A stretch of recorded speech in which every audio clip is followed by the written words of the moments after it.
Good evening, ladies and gentlemen. It's Tuesday, so it is live streaming time, and we're gonna be playing some. No, not really playing. We're gonna be talking a lot about Elite today. We're gonna be looking at combat builds, and we're gonna be theory crafting and discussing. Hopefully, I can get you guys feedback. I saw there was a lot of discussion in the chat during the intro whether the intro is in a different key than the one I usually do. First of all, I can see we have how's that pronounced again? Schraven.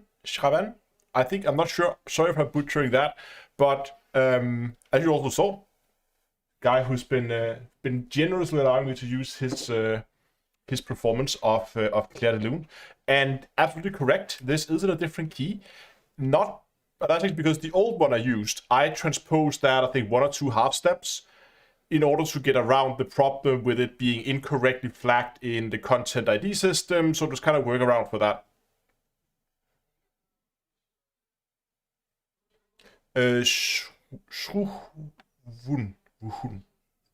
Okay, I have to practice that. But no, so the old version I used, I actually transposed that 1 or 2 half steps. I can't remember, but a little bit, just to get it to not get it automatically flagged. So I have to sit and do a go through that legal process every single time I've been live streaming.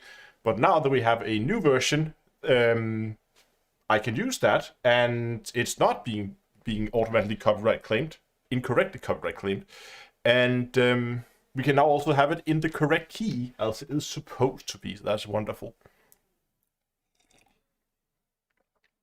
Yeah, the new one is good. People over on Twitch also say they like the new one. It's really good. I really enjoy it, and very well done. By the way, if you're interested in more piano music, there's a link for the YouTube channel in the description. Just scroll down to the bottom. It should be down there somewhere. And there are loads more performances over there. I got it right, how I said previously. Thank you. Yes, Dunkelore already spotted it. Mug of the day. Come on, camera. There we go. Is the D2A North Star mug. Look at that. I really like this design. This is super cool. Hey, Marius. With the little honk there. Honk, honk. I actually saw... Now that we're talking, I'm getting sidetracked. We haven't not even started. I thought there was some discussions that apparently what was it, 43G planet, landable 43G planet has been discovered. Was that? Did I read that right? Let's just check that again. 45. My bad. 45G landable planet has apparently been discovered. So far, I've had a hell of a time on an 11G planet. That's 11G is a lot. 45? That is. But I haven't looked up where exactly it is and how far it is. But I'm really tempted to pack up the yes in Elite. In Elite we have a 45G landable planet. I'm really tempted to pack up North Star and just make a trip and organize a trip up. I don't know where it is. I haven't looked up the system name yet. But if it's not too far from the bubble, I think we'll try to see if we can't get like a weekend trip.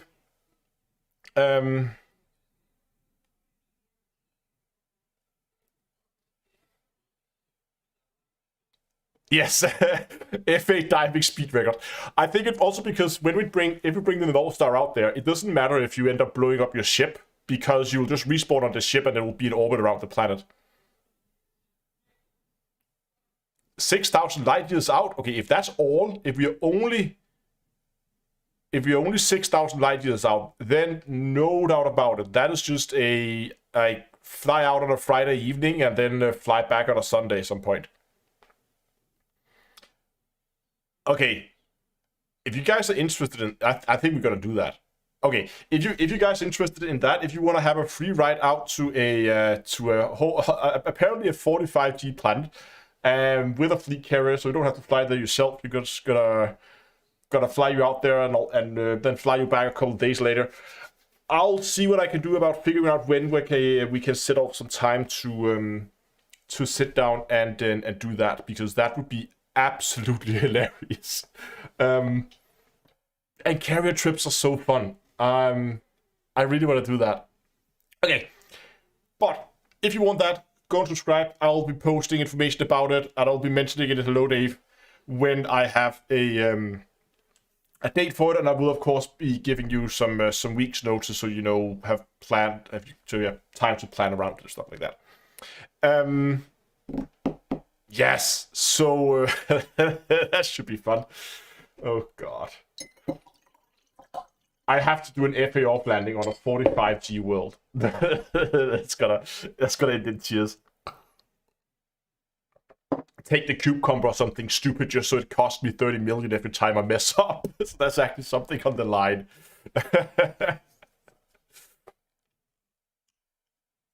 Don't fly without a rebuy. Absolutely. When you're going 45G planets, do not fly without a rebuy.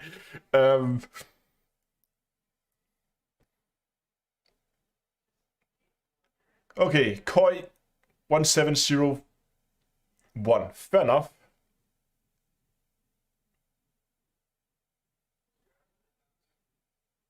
Yeah, exactly. So what I'll probably, you're right, Donk. What I'll probably do that week when we do the trip, I will probably swap some live streams around. So I'll be live streaming Elite over the weekend and then Star Citizen doing a Tuesday instead. So we have that. Hold on, let me just check real quick here.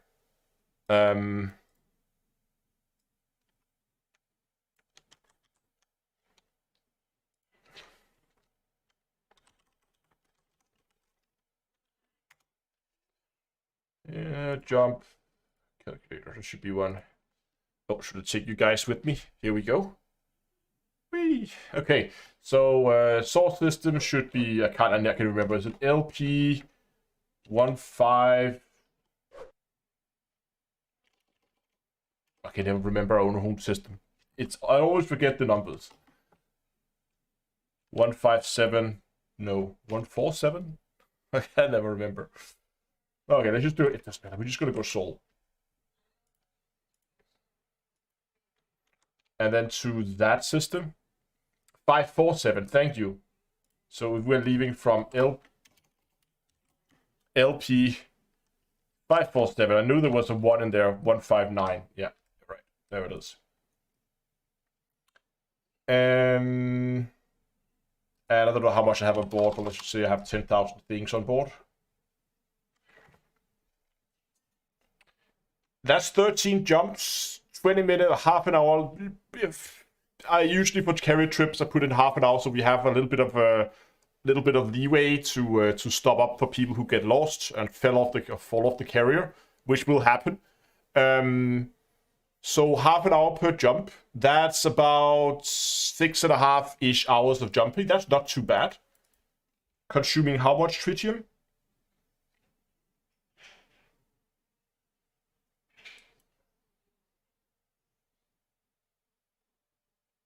A 1,000 exactly?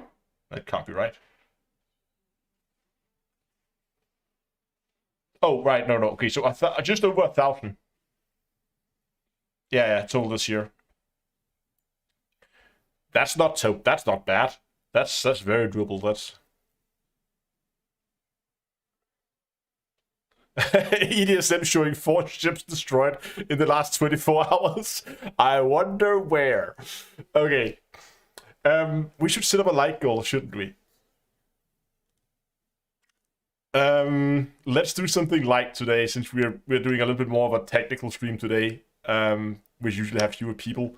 Should we go like 150?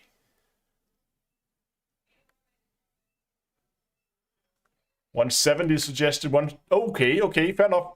People are suggesting 173. Let's do 173. Yeah, okay. This also be suggested because Koi is 171. Then yeah, okay. Let's do 170 then. 170 is a nice round number, easy to work with. 145 for 40G planet. Let's go for 170.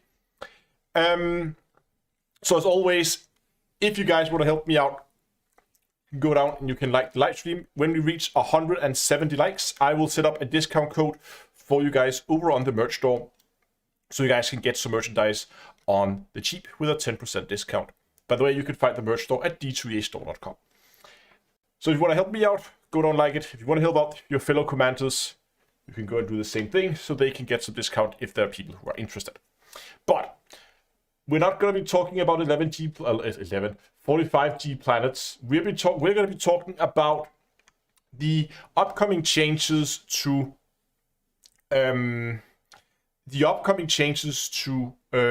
on-foot conflict zones. Now, one of the things they're doing, let's just jump over to this camera while we're just sitting here chit-chatting. One of the things they're doing is they are adding spaceship conflict zones above it as well. Oh my god. This is going to be annoying. Okay, so if there's some noise outside, there's apparently a football match going on, and that means there's noise.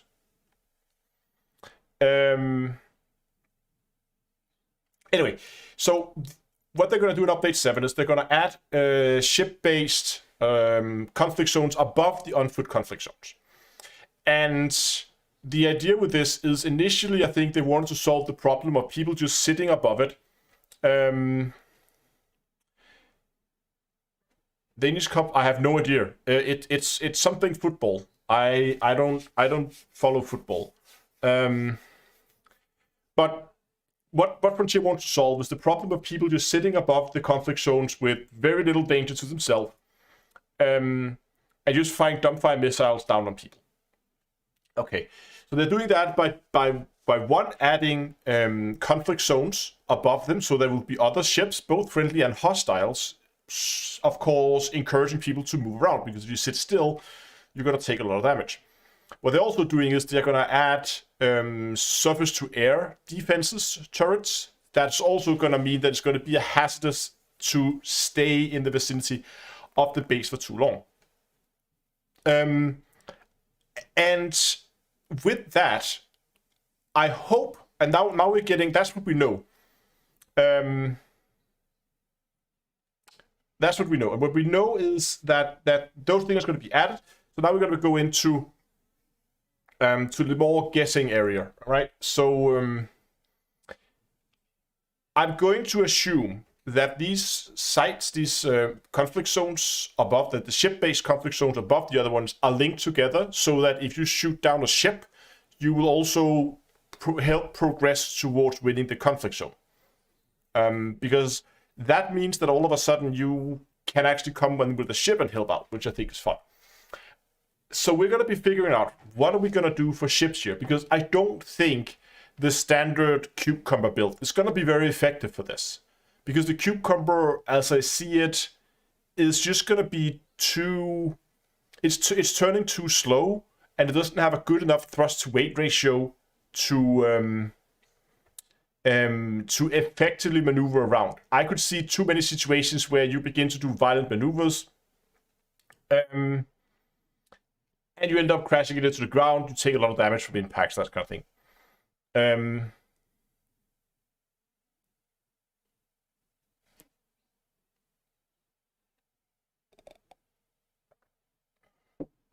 So we're gonna have to figure out what kind of ships we want to use.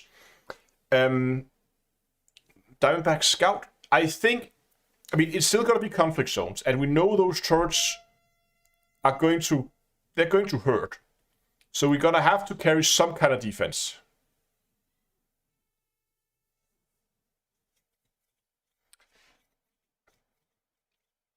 Small or medium, yeah, I think, I mean, the Diamondbacks could be.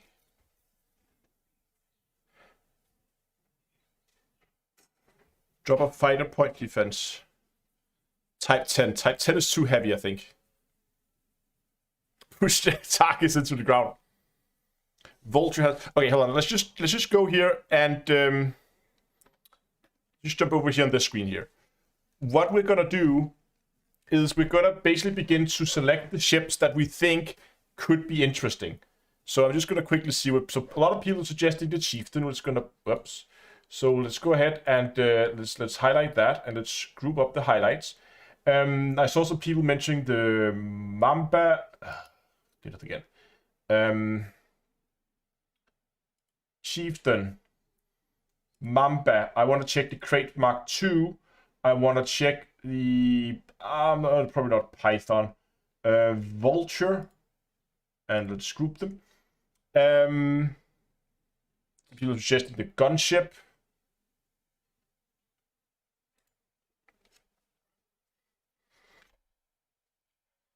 We have the chief, the gunship, but what about the FDL?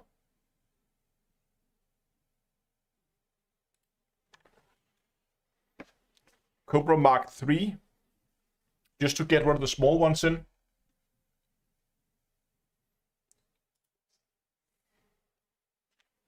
Yeah, got 2 people suggesting the Crusader.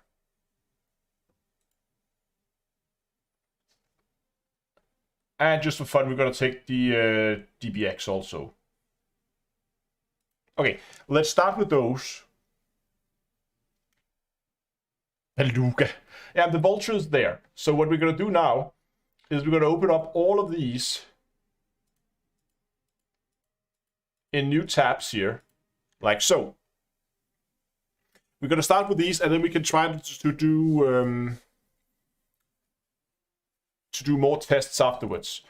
What I want to do is I'm just going to quickly head over here to Commander Toolbox. We're going to go into ship builds. We're going to go to NPC combat. And we have the cube combat built here. And I want to try to basically start by mirroring the cube combat build over on each of these ships. I'm not going to do the full build with all the weapons. I want to start by just upgrading the core internals, shields, and utilities, and then see where we kind of end up with that. I mean, if you're not familiar with the cube combat build, it's running a prismatic resistance build. So it goes for high hit points with the prismatics, but then it just goes balls to the walls resistance. You can see here resistances are all above 70. And it goes thermal vent, force block, and then over here we go resistance augmented force block on all of those over here. So let's start by just go back. Why is there an adder here?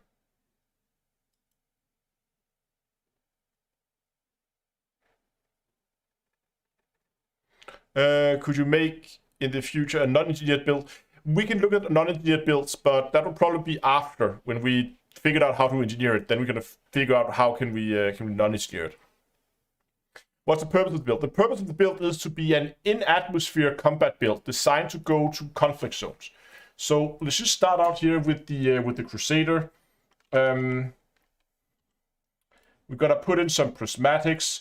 We're gonna put in thermal force block. Let's just plug in whatever power plant, doesn't matter. Dirty drive and drag drives. Frameshift drive, doesn't really matter. Increase range, mass manager.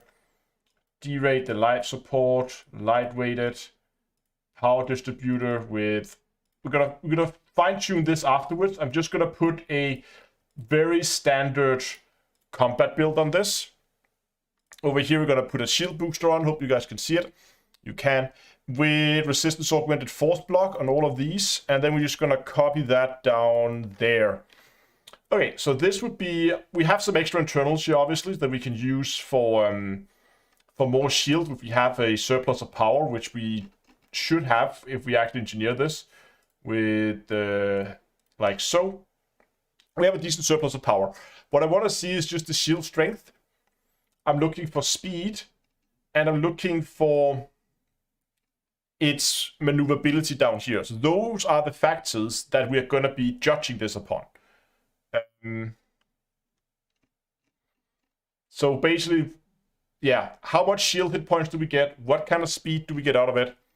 And what kind of maneuverability do we get down here? That is the main things I'm looking for. Let's try with the Cobra. Obviously a smaller ship.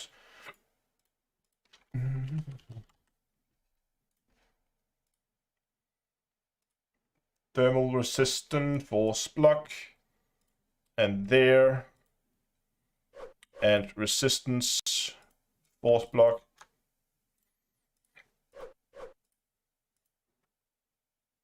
Dirty drive, drag drives.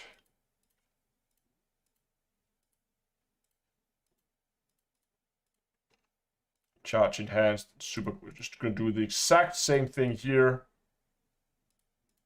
De-weighted, lightweight, and the frameshift drive here is gonna be increased range and deep charge because it's size 4. Then this one already needs an overcharged with thermal spread on it. There we go.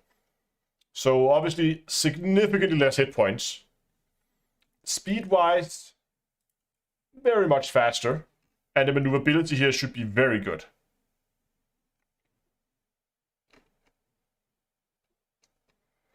Do you know if the turrets can be targeted? I do not know.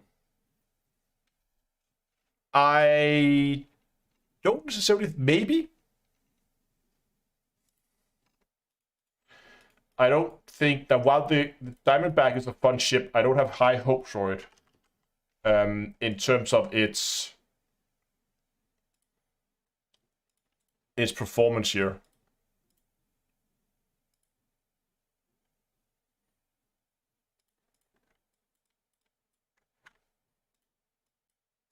Oh, this one uses...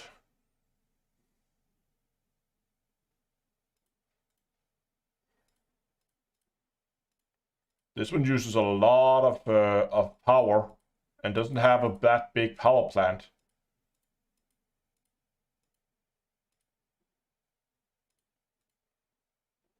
Let's just quickly go increase range to mass manager there. Thrusters, dirty drive, and drag drives. So shields are a lot better than the Cobra. So the Cobra has just shy of 200 and we have 400. We're more than twice the shields here. We do lose a little bit on the speed on the Diamondback. I'm a little bit worried about its power usage. That's already up to what? That's now 86%. And we haven't fitted any weapons. We haven't fitted anything in the other there. Its maneuvering profile is probably not as good. No. Only yaw is better. But again, the extra shield is really nice. I think that alone makes it better than the Cobra, actually. Which is a little... Obviously, we have a significantly better power surplus here. So it might be that we can push this thing up with some Guardian shields. So, I don't know. But again, actually interesting that the Diamondback Explorer almost... Like, look at this. Shield hit points is not that much lower than the Crusader. And the speed is not too dissimilar either. Diamondback is obviously faster. What about the... So actually I would say the Diamondback is the better choice than the Crusader right now, for this at least.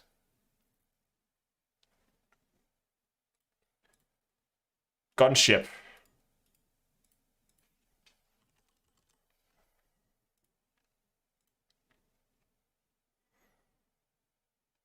Thermal resistant force block. Oh, did I get the force block on there? Nope, I got a thermal block. Force block, there we go.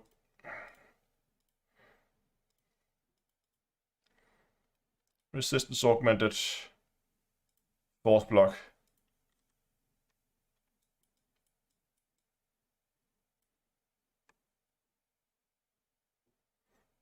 And we haven't checked out the fast yet. Yeah, we're probably going to ditch the Mamba. I think the Ferdinand is going to be a better choice than the Mamba here. But let's just do the gunship for now. Let's just look at the shield hit points here. 600, which is pretty good. What about maneuverability here? Dirty drive, drag drives.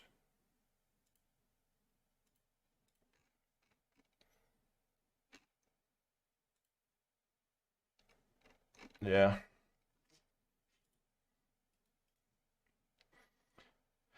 I'm not too keen on the Cobra. Yeah, I think I need more shields than this. I don't think these shield hit points, like, that this is enough. All of these that are just sitting there in the 500, I think I need at least 1,000 hit points before this is a viable option. I mean, effective shields in the 2000s here. Yeah. At least that is way too few hit points for this. The Diamondback Explorer, I don't think is enough either. I need to have more. Let's just keep going and see if we can't find something here. The Ferdinand should have pretty good shields if I recall correctly.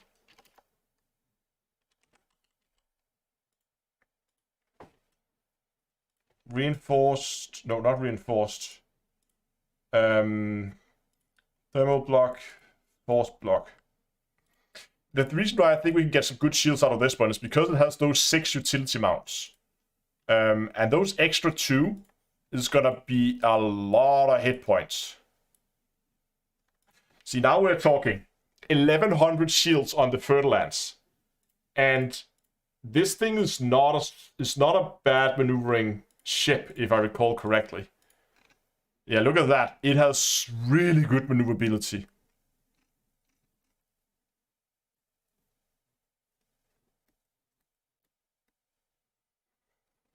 Resistance across the board is pretty good, but we're gonna be fine-tuning the shields later. Right now, I just want to get a general opinion. But yeah, that maneuverability compared with that shield and the speed, I mean, that is by far. Why do I need a lot of absolute hit points? What do I need absolute for? The only reason I would need absolute is for PAs and rails. Remember, we're doing PvE, we're not doing PvP.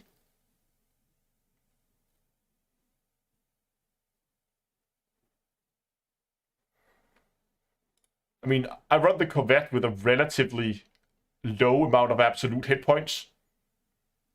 3,000.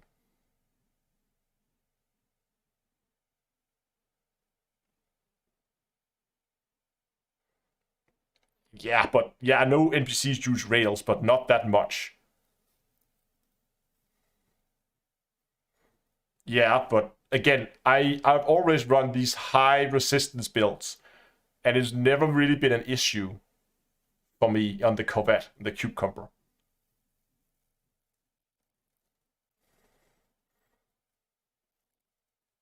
And again, I can probably avoid a lot of the plasma.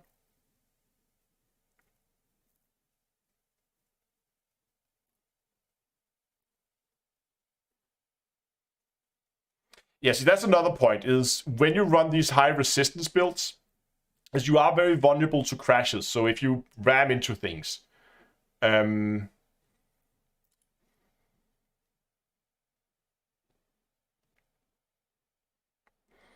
FAO work differently like that? I don't think it does.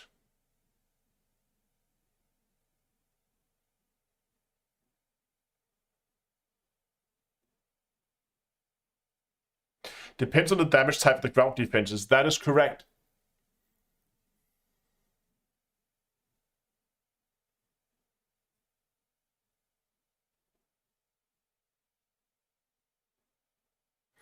Yeah, I think it has to depend on the damage type of the turret. If the turrets do absolute damage, then absolutely, then we have to go and focus on that.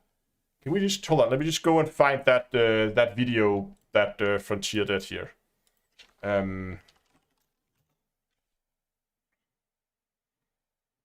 Turrets will be lasers mostly. Well, then I'm not too worried. Where is that video?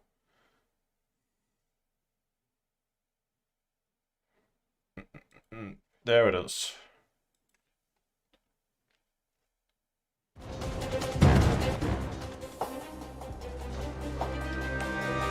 Greetings and in up to aircraft turrets.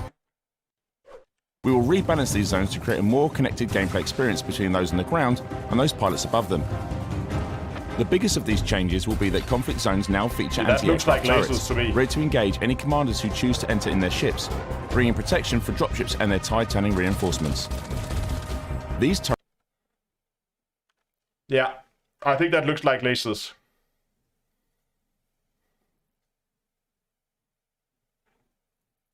Yeah, burst lasers. Somebody say they might also be missiles, but again, missiles against shields turrets are deadly. Thank you, Arthur. I mean, our explosion resistance is gonna, if we're gonna with this, so we are already up in this like close to 70 on the Fertilance, and our effective shield hit point pools on thermals is, and we haven't added the Guardian shields, but we're gonna, I guess we can push this up to like 4,000 effective thermal hit points. Compared to the 10,000 on the Cucumber, but still.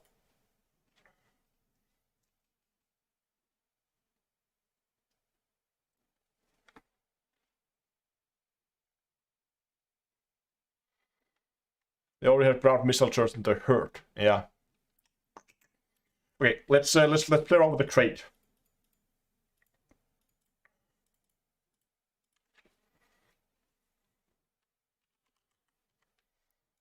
Let's see what we can do here. We're gonna do something similar here. We're gonna put that in there. We're gonna put the force block in to block that hole there.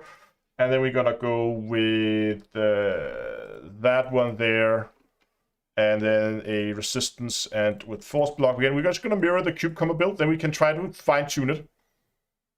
Fine tune it later. Not a lot of hit points already, but 700 is better than many of the other ships been looking at. So I'm not gonna... What about the power plant? Now, we might, with that extra power plant and all those extra internals, we might be able to actually have the Crate Mark II be a contester against the Fer-de-Lance, because I can fit extra Guardian Shield reinforcement packs. Yeah, John, I was considering the Python, but for combat, I would always choose the Crate Mark II over the Python. I mean, it's more maneuverable, it has better combat statistics. Does it have more shield? One thing I like about the crate, though, is I can bring a fighter hangar, so I can have Howard with me. But let's just quickly take a look at the Python.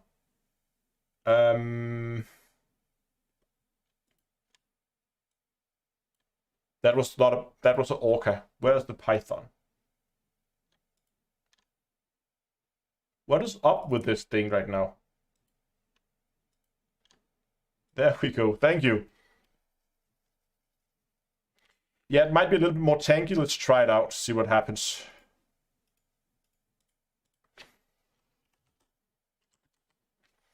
Prismatic shield gen. Thermal. Force block. And same deal over here with resistance force block.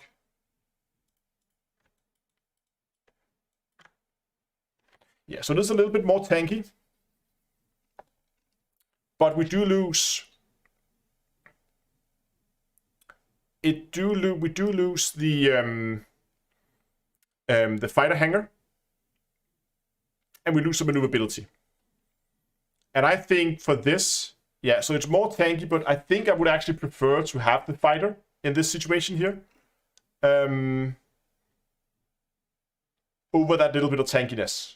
But let's keep it open. The Mamba, I don't think the Mamba is going to be a huge contester here, but mostly because it can't turn. It's fast.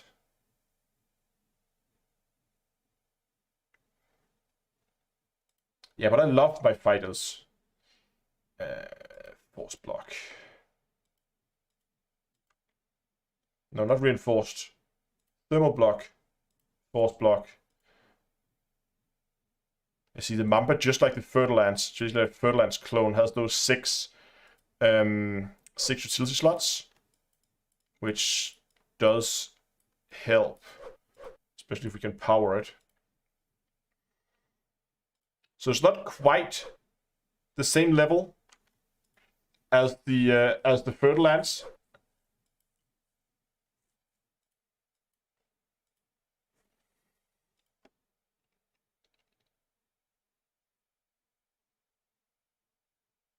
I've never had have issues with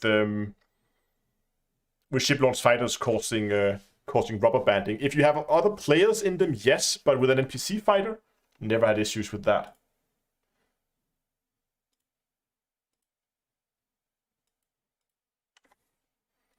Dirty drive and drag drives.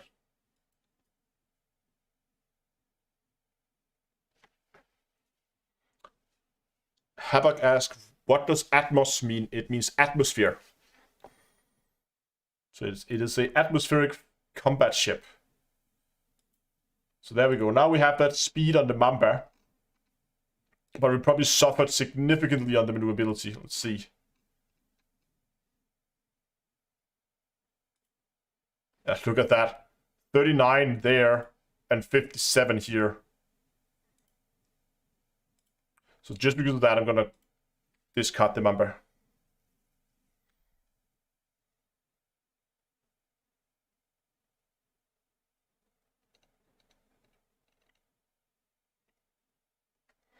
Yeah, but again, this is mainly intended to be a thing you take out solo. If we're gonna do a fleet build, it's gonna be completely different.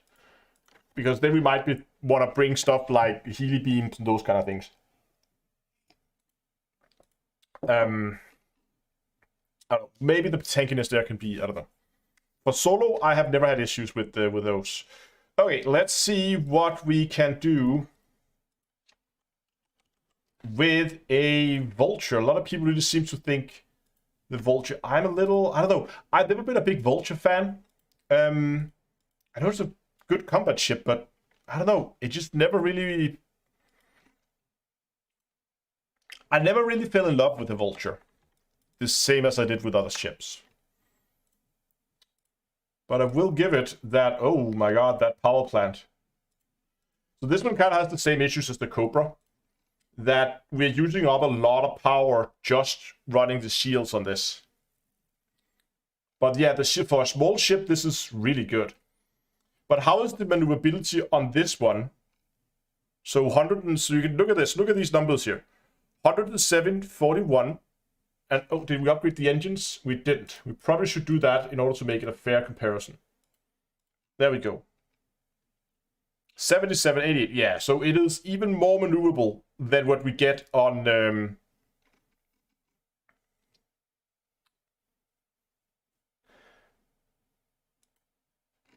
how's the power headroom here? Have we upgraded that? We have not upgraded that. If we go overcharged thermal spread.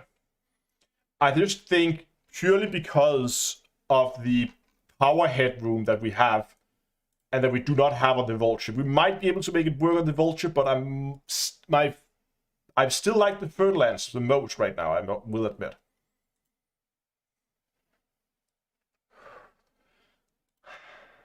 I think I'm gonna go and we're gonna try to do quote-unquote finished builds on the third lance and the Crate Mark II for now. And then we can come back to some of the other ones if we are not... Can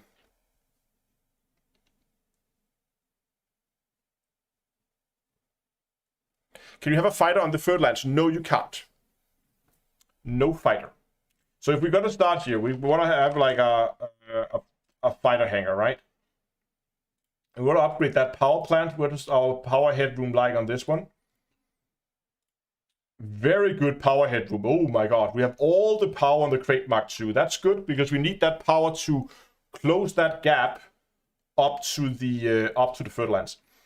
So we just quickly finish all the core internals here. So, oh well, we haven't done that. Oh, okay. 4 size 4 with increased range and deep charge. Derate the life support. Throw a lightweight in there, the same with the sensors, and throw a lightweight in there, and then power distributor with a charge enhancer. We're gonna come back to all of this.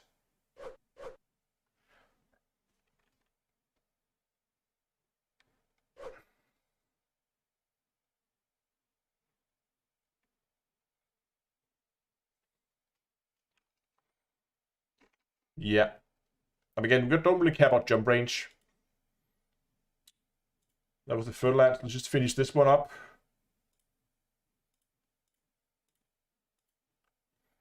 Increase range mass manager on this one.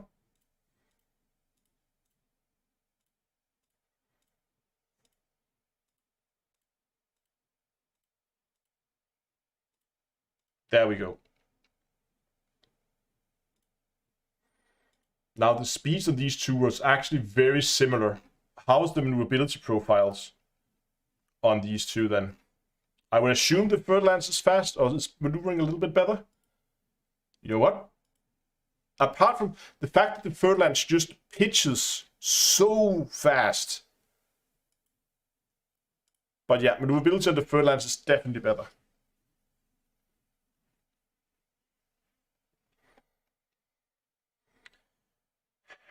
Okay, let's finish up the crate build first. What I probably want is a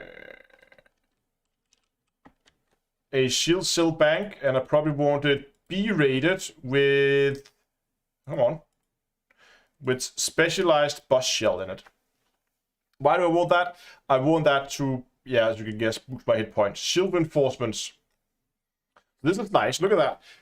As it stands right now, 1 tap of the shield bank will give me 50% shields back. That is very nice.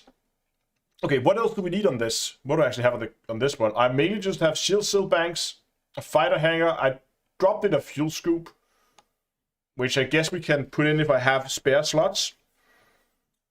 A little bit of hull reinforcement packs, and then some guidance shield reinforcement packs.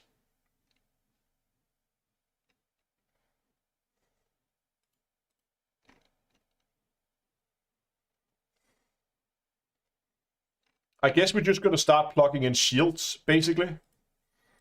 Let me...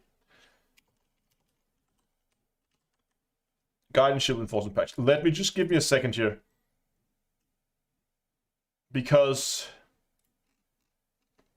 I cannot remember the power consumption.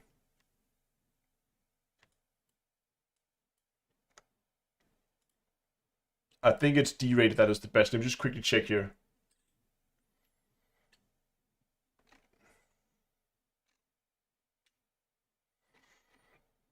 Yeah, we want to use D, but...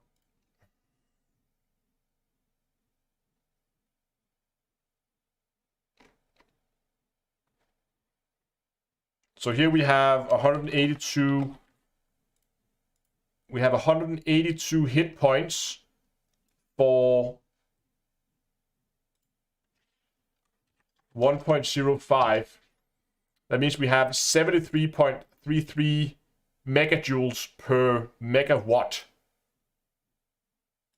Or that's megawatts, right? Megawatts, yes. So we have, they're all just joules per watt. So we have 173 joules per watt for the size 4. What about the size 3? Size 3 has 143 divided by the power consumption, which is 0.84.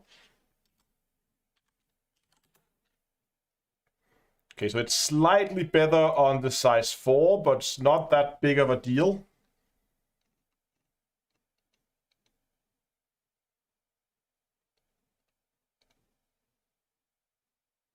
MRP. You need to lead 1 MRP. MRP.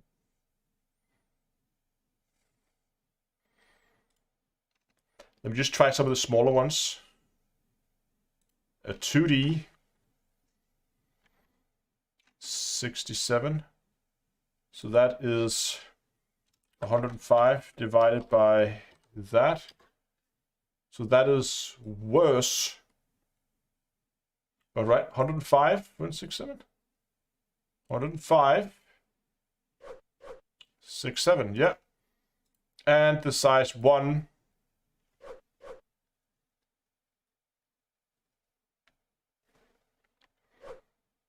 is 61 megajoules for how much power? 0.46,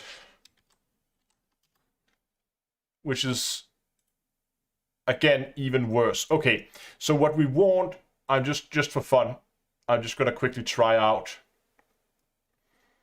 a size 4E just to see what that's like, if that is actually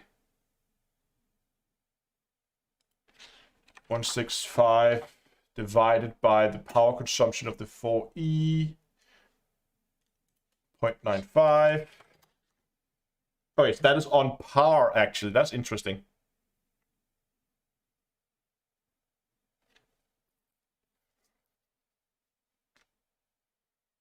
Interesting. Okay, so we can actually freely swap down to D and E rated just to match up, but we are better off using the larger slots.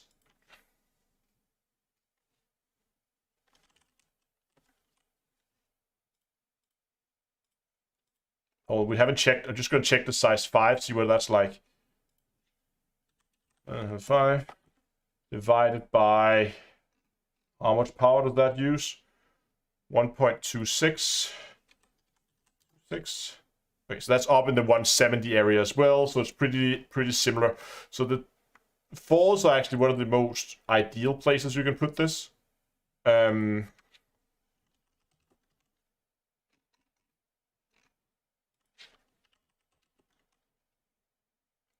don't know why I put E at the top.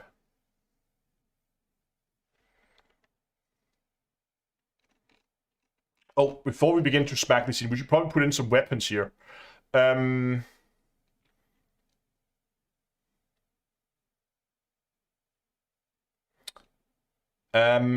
are we gonna do here?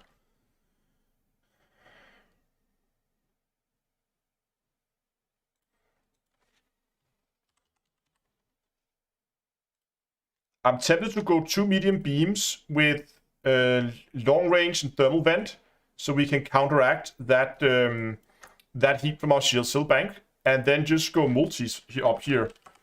And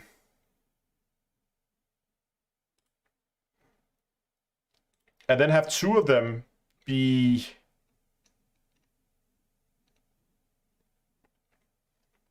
overcharge autoloader on 2 of them. And one of them is going to be high capacity and corrosive shell.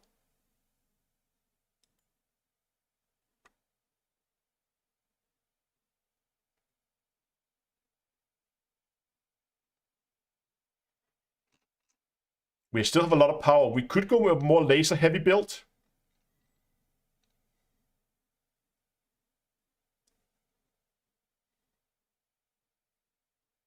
I do want at least some multi-cannon power with corrosive shell on it.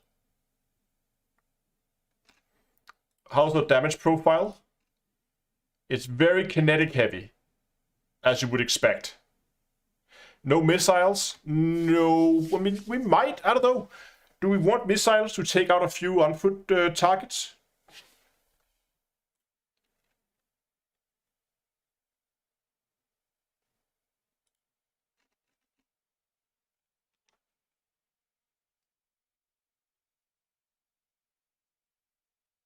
I'm not sure.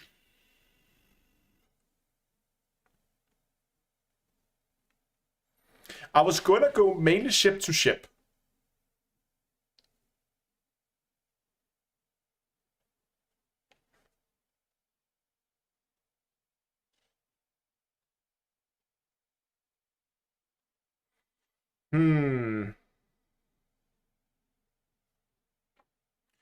But I don't know. I just feel like if we begin to fit...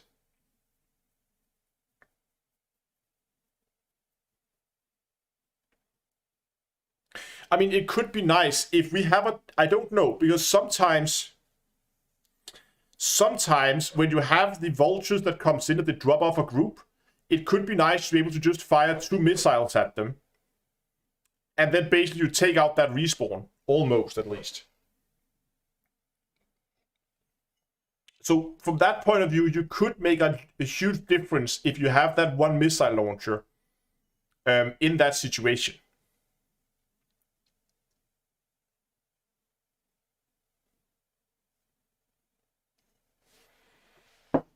So what would happen if we took 2 of those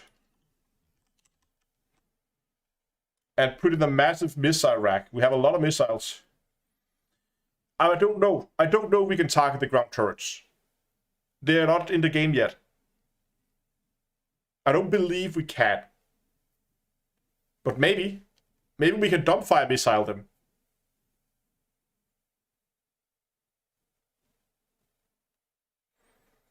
Yeah, it's really hard to say, John. But I think what we're going to do... We might not be able to target them, but maybe we're going to be able to just dumbfire them.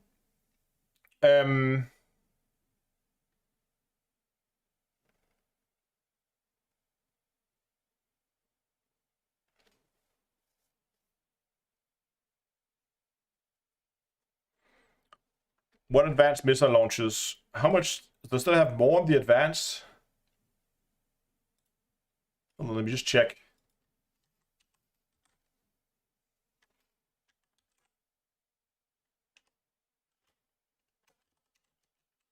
Oh, the advanced missile launchers is not in here. Does that have more munition than the other one? The normal ones? It's a medium one, right? The advanced missile launcher.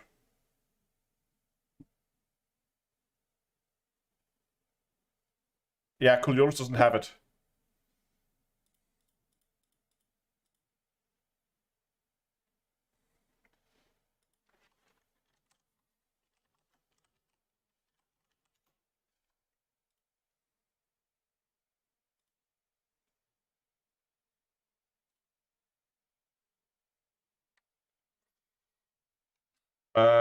Crate Mark 2.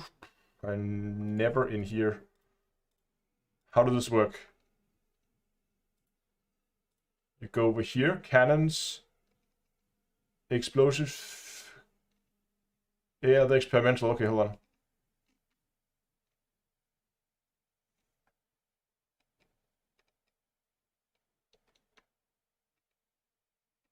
Missiles, advanced missile rack. Oh, it's a size 1, even.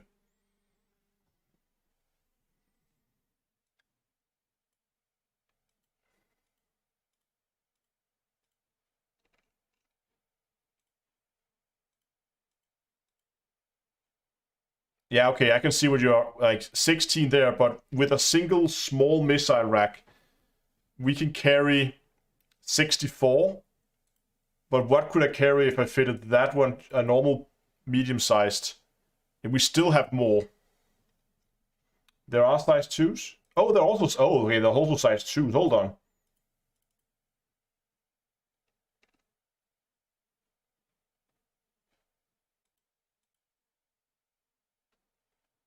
No, but okay, hold on. That's funny. The maximum ammo, look at this. The maximum ammo is the same regardless of size. It just carries more. Just carries more in the clip size. I know there's some people out there who's gonna be. If we put a high capacity, I don't know, whatever on it, oversized, more boom.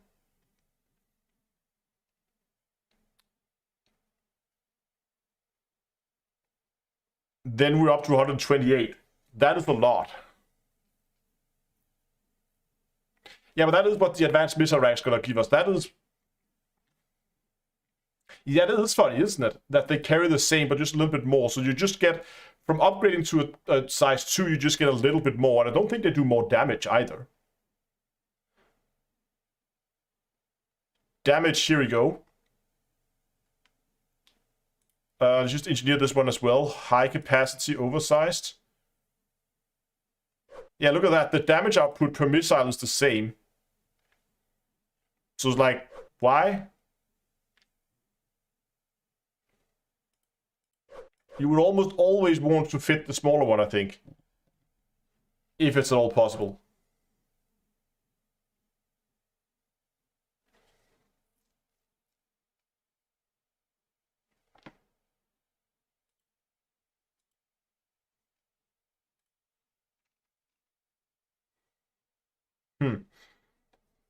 That is weird.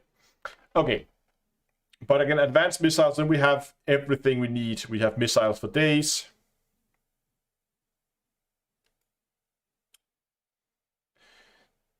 So what if we, hold on. What if we put in a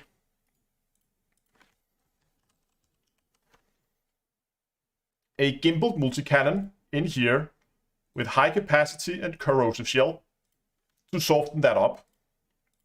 Then we're gonna put in a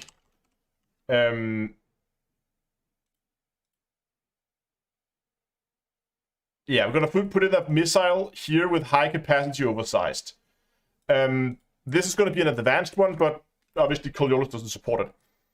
And then up here we put in beam lasers,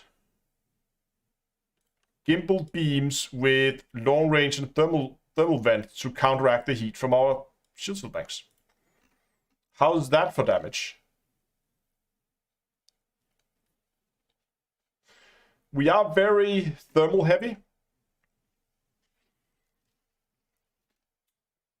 But with that piercing there combined with the what else do you want to put in it? Do we have, what is our time to depletion right now? 6 seconds. Sturdy for penetration. Ah.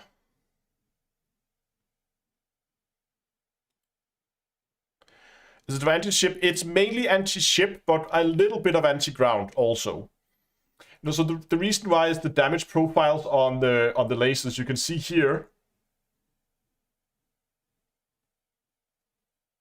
The white line up here is my damage profile for the lasers. Rest of this, yeah, no, we don't want the efficient dongle because with the thermal vent effect is based on our thermal load. So if we put efficient and thermal vent on, we could basically just disregard the thermal vent because it's gonna be basically not efficient. They're not gonna be doing anything. So we could consider making them more efficient with oversized if we have the power to run it. So like oversized thermal vent would also be but I think as people are writing over on Twitch, I think the observation is that we're probably gonna be in closer quarters, like we're fighting closer than we normally would, than we would in space at least. But the problem is now, look at our profile here. You can see, let's actually just put in one of the other ones that hold on. What was it before? If I put in a long range thermal vent. So now you can see here that green line there. Zoom in on that graph. That green line there is my long range. And the white line here is the oversized. And you can see out to, okay, this is actually okay. Out to 1.5 kilometers-ish. Outside 1.5 kilometers, you're not going to hit a lot with beam lasers anyway.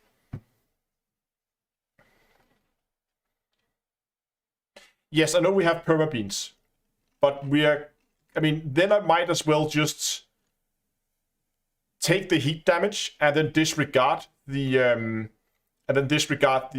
thermal vent and then put something more useful on it.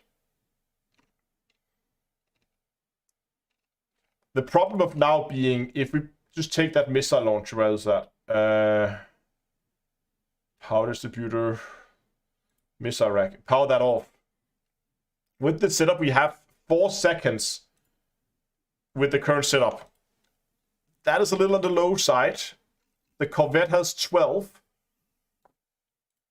4 seconds is a little bit on the low side, I think.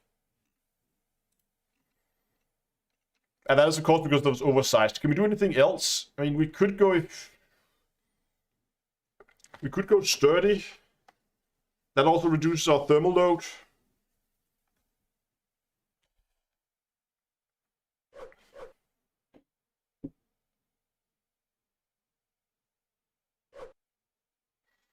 Yeah, I think you're right. That will likely be firing at that range. And the problem is, I don't believe any of the other lasers have the option to go thermal vent. It's only lasers. So pulse doesn't and burst. I don't think they have either.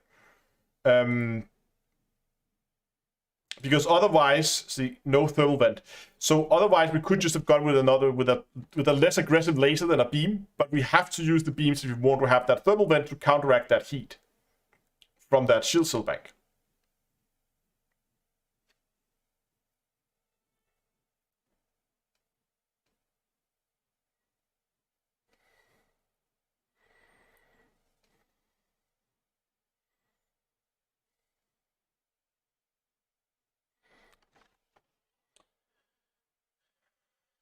You only need 1 thermal vent.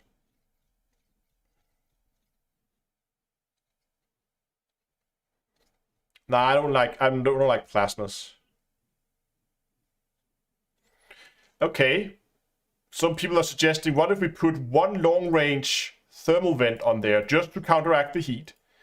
And then the other ones, let's just try it with beam lasers. What happens if the 2 other ones are then, because then we can put efficient on it, and then put something like efficient oversized, maybe, if you want that, for more damage, right? See, now we're up from 4 up to 15 seconds. That is a lot better. This is way more usable, I think. And our damage profile is about the same. It's still pretty good.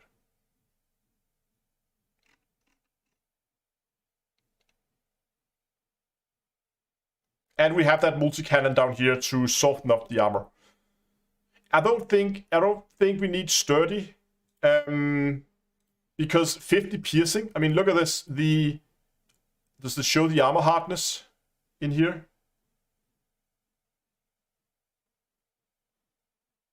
No, it does not.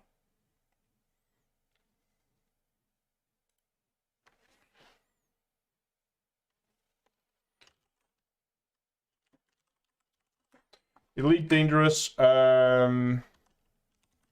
Corvette.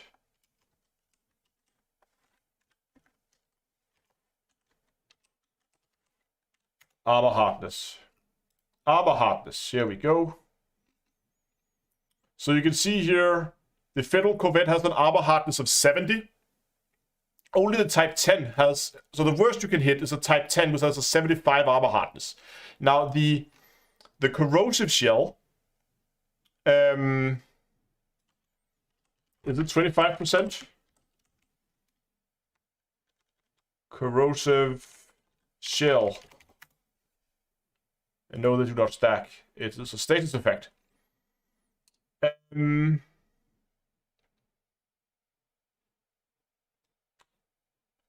While the effect is active, incoming damage from all sources is increased by...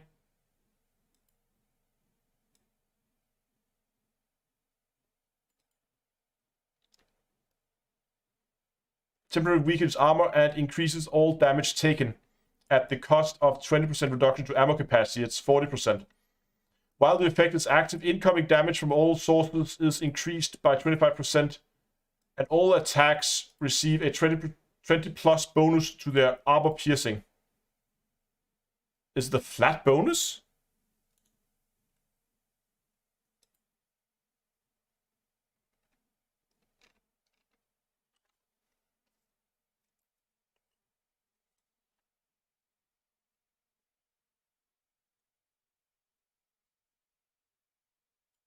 Interesting. I thought it was a percentage bonus. Okay, so apparently it's a flat 20% armor piercing bonus, but that still means that our 50, plus 20 to us or minus to them, it same deal. But our 50 then becomes 70 effective armor piercing, and as you can see, that is enough to overcome Cottons, Corvettes, Ferdlances, and Mambas.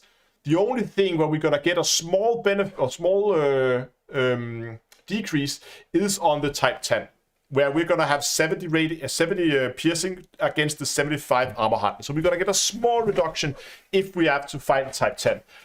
I don't think I've ever seen an NPC fly a Type 10 in a conflict zone.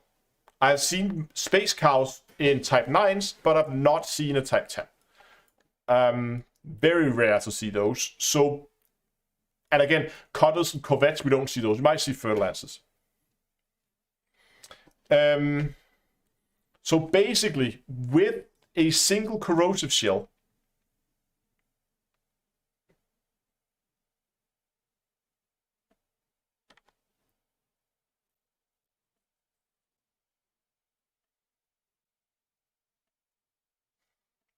Federal Captain, they always fly Corvettes when I encounter them. They always fly Corvettes when I get the enemy Federal Captains. I never seen them in a Type 10. I always get Corvettes.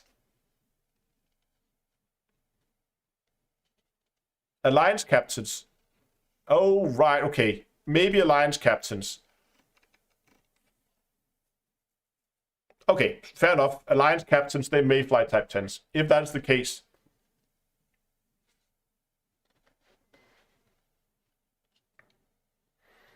Harness is top right next to latent and unlatent mass. Harness is top right.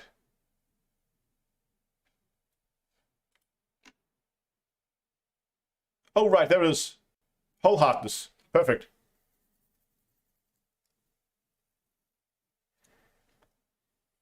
Yeah. So I think with the base piercing here, we should have plenty of piercing to deal with... Actually, funny. We have better piercing on our beam lasers than we do on our multi-cannon. That multi-cannon is basically just there to weaken the hull so we can pierce through them with the lasers. And I think 1 thermal vent and then 2 efficient oversized should be good with 15% time to depletion here. And if we go ahead and turn off that missile rack, if I can find it. It's still 50 seconds. Okay, they don't take much.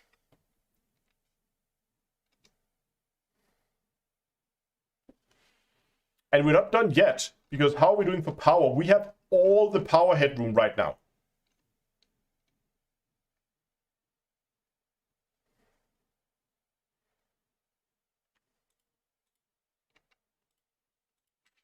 I don't know, should we fit them some hull reinforcements just for the resistance?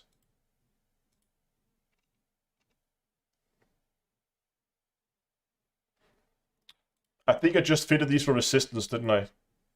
But yeah, you still want heavy duty deep plating, right? Because heavy duty gives you better resistance as well. And that is just a better choice.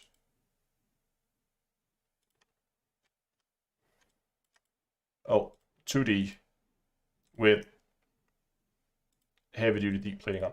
We could fit those two just to give us a little bit of hull.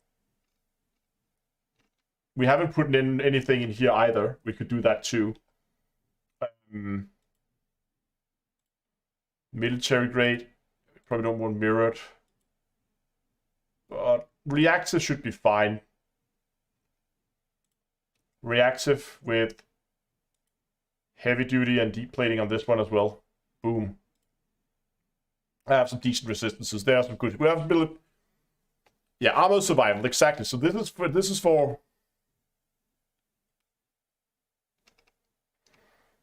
and then we can just put in shield reinforcement packs. Oh, not E. I'm gonna put in D there and there. And we still have a huge power headroom. So we can probably play around with that there to give it a little bit more thermal efficiency out of it. But overall, so you can see what I mean about we're going to be able to catch up to the third lines. Now, we haven't finished the third lines yet, but we caught up and then some. But because, of course, we have fewer utility mounts here, we are actually not that... We are slightly better on the effective hit points so far on this one.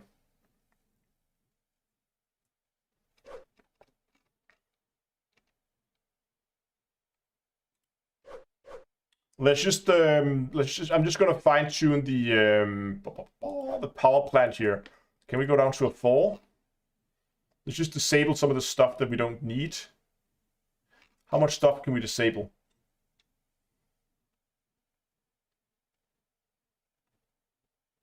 Frameshift drive. Let's put frameshift drive in 2, cargo hatch in 2.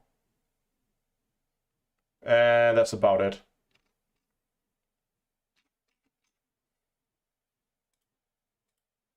And a 3. Don't think we can go down to a 2. That's probably going to be too much. But what we might be able to is, because we don't care about jump range, we might be able to put that into an armored with thermal spread instead. Oh, no, what?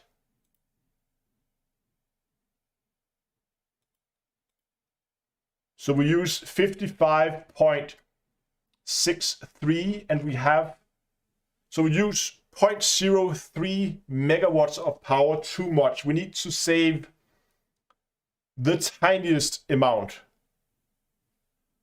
We could go armored monstrate.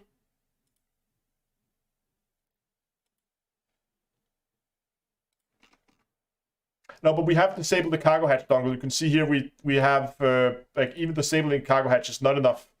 We already have the frameshift drive and everything in there. But is monstrous enough? Wait, what? Thermal spread 33.6. Oh, sorry, we used 35. Oh, we have way too much here. Okay, hold on. I think what we can do is, what if we should downgrade some of these to E-rated? Oh, the E-rated uses what? Now we're way over. What's going on here?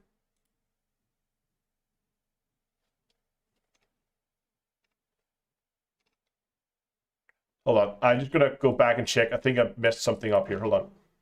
So we agree that a oversized 3 thermal spread will do, right? Yes. Oversized 3 thermal spread is good. But an armored 5, and even with Montreal on it, we are way off here. Yeah, the Guardian modules use too much power. Just gonna try to downgrade them all to E-rated.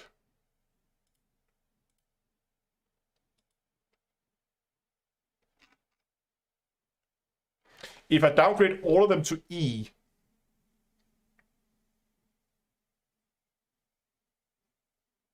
then we can just make it fly.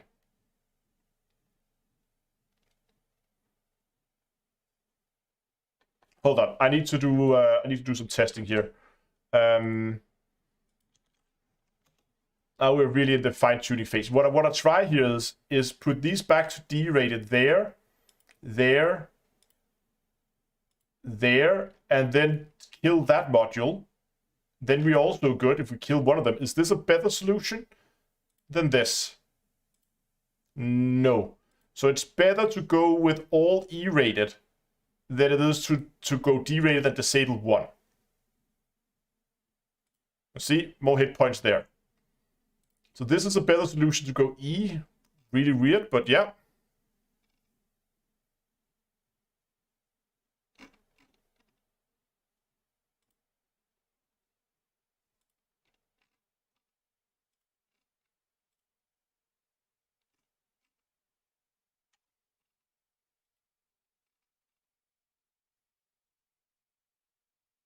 This will just, if we disable the frame to drive the cargo hatch, then we are 99.9% power use.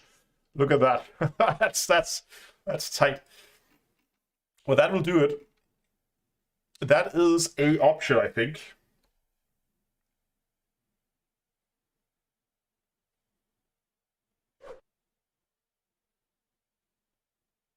Hold on. What is the power consumption of a advanced missile rack?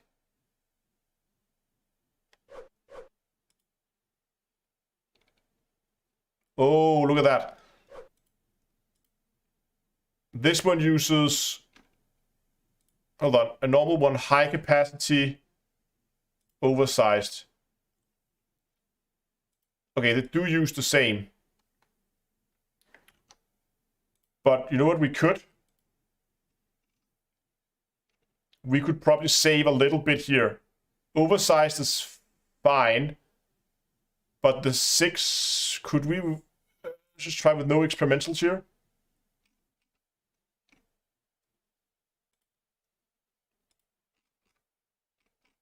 That one can be D.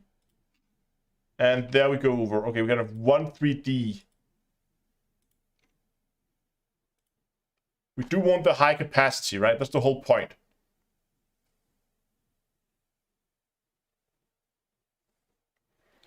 Flow control.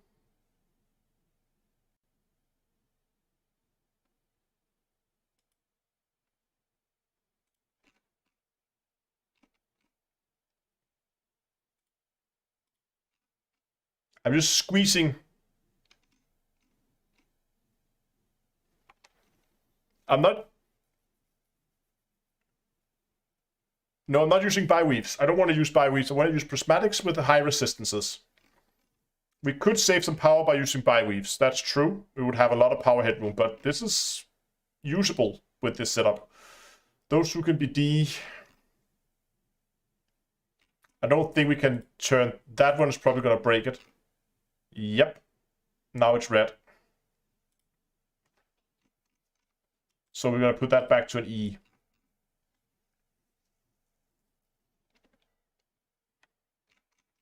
Okay. I'm going to leave that one here, and then we're going to go and play around with the fertilizers and see what we can push out of that thing. So very similar. We're going to start with the same setup here. Now, we still want that missile rack.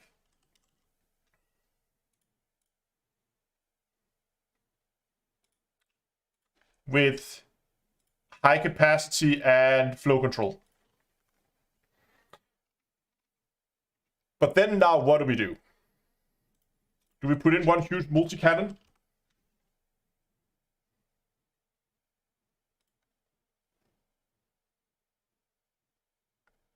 One huge beam and all those multi-cannon.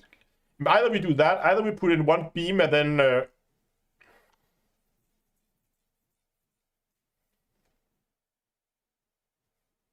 could downgrade a shield booster to 72. Yeah, that's true. We can fine tune the shield here in a second and see if we can maybe push a little bit more effective hit points out of it.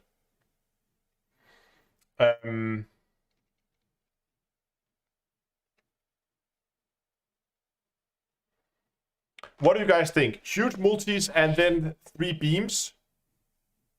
Or... No, okay, so the problem is we're going to have to go into this. So we're going to need, for instance, here, we're going to need shield cells. And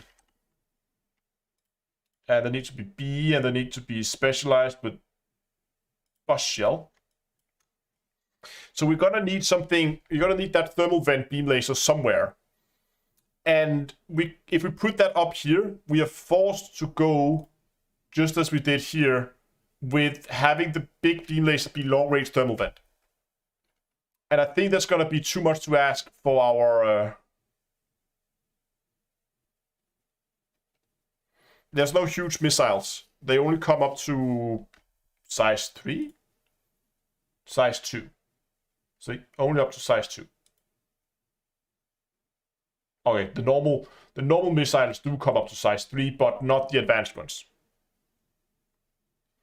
But you have nothing that is nothing huge. They don't go that far. I think it's a better option, and then have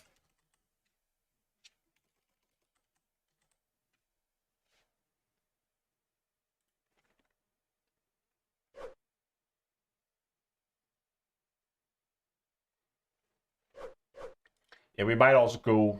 I also have some other things I want to play around with here. If we can maybe swap out 2 of the lasers from beams. So instead of going with efficient, we might actually be able to get more damage out of going with either pulse or burst, and then go oversized on both of them.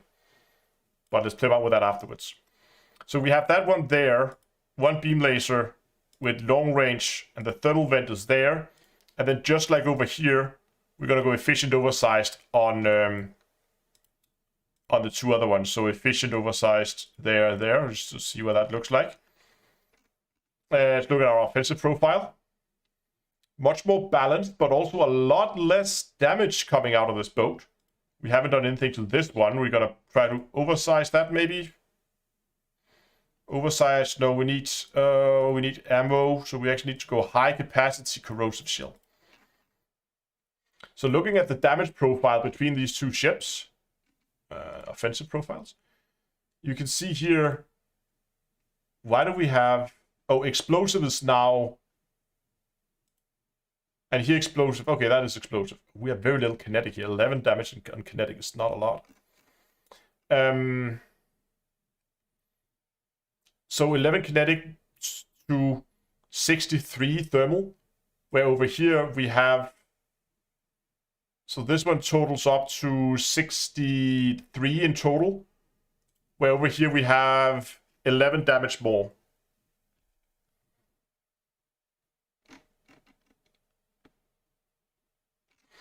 So we have more DPS here. But what about the shields? How much power do we have left? We have a little bit.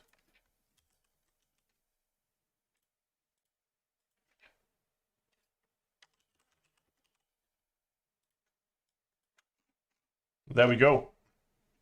Fully powered up. So how does that compare?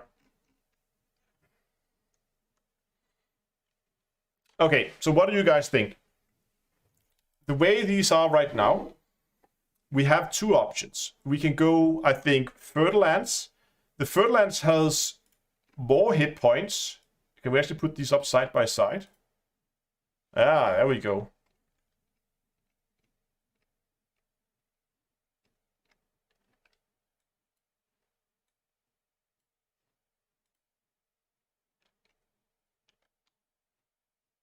I don't know how well this works. There we go. I hope you guys can see this. So with Jameson, we have a problem. Uh-oh.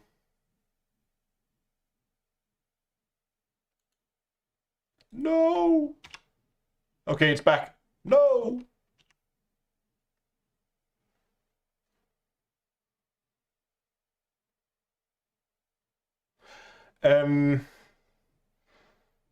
So we have a significantly larger hit point pool, while the raw hit point, the absolute hit point pool,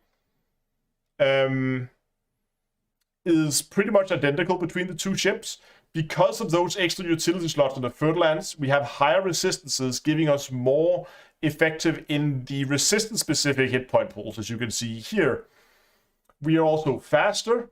Okay, this is not working very well. Put that back there then. We also faster, and I haven't put in any. What did I end up putting over here? Reactive, yeah. Reactive, heavy duty, and deep plating. Okay, there we go. So we are a little bit faster, and we're also a little bit more maneuverable.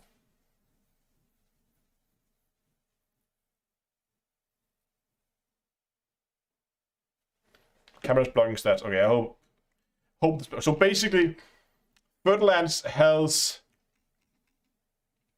more speed, more maneuverability, more tankability, but it is lacking in the DPS department a little bit.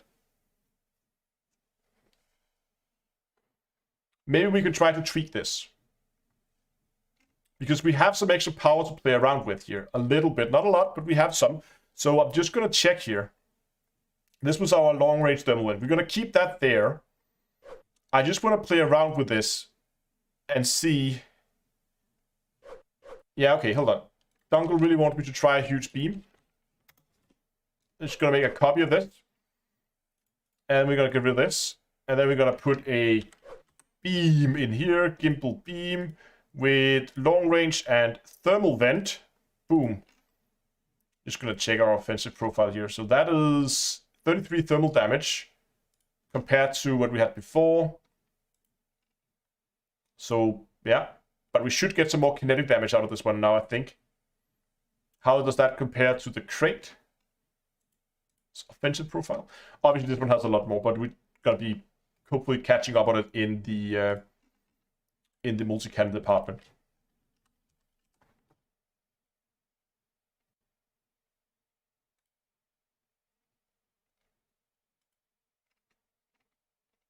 So high capacity corrosive shell on one of them. And then we're going to have a... You could probably put oversized autoloader on the rest, actually. Like so.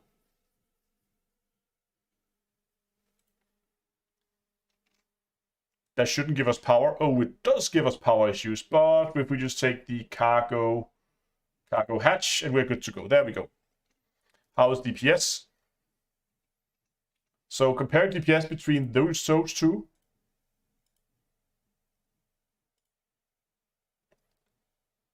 So kinetic thermal combined here is 72, whereas here it was 63. So we have 72 damage here, total damage here, which is slightly better. Also time to depletion, 10 seconds. And 1 minute. This one is just going to keep firing forever. But 10 seconds is still usable. What did I say here? 72 compared to the 74 over here. Which is, and I actually like the more even spread amongst the damage types. Go with an overcharged laser. If we overcharge the, we don't have enough power to overcharge the laser. And we need that thermal vent on it. We might be able to go with something else if we really want to there, but we really need that thermal vent.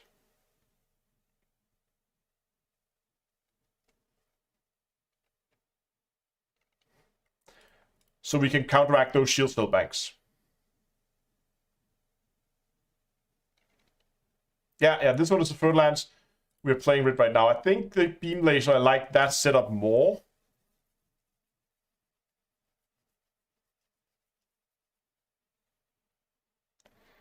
I think I like this one a little bit more because of the better distribution of the damage between kinetic and thermal. So right now the third lance has better maneuverability, it has better speed, and it has about the same damage output as we do on the crate. However, the crate has a fighter bay, which we do not have on the other ship. I'm just going to play around with the lasers up here a little bit. Efficient, oversized, and long range thermal. Okay. I'm just going to play around with the lasers here and see. Like, if I go oversized on a pulse laser, for instance.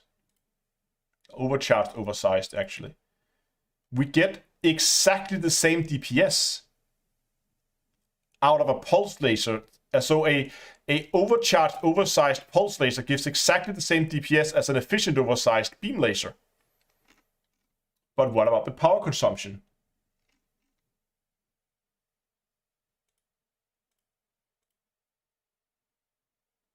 Power draw is for the laser 0.87.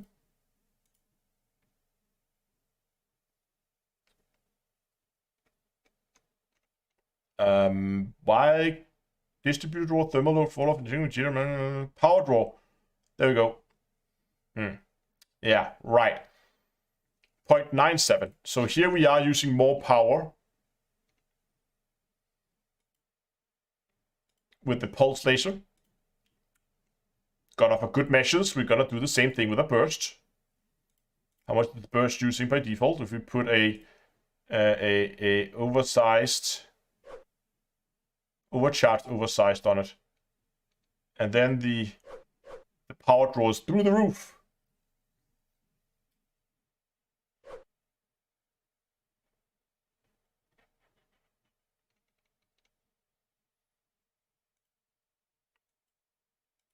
Efficient, oversized.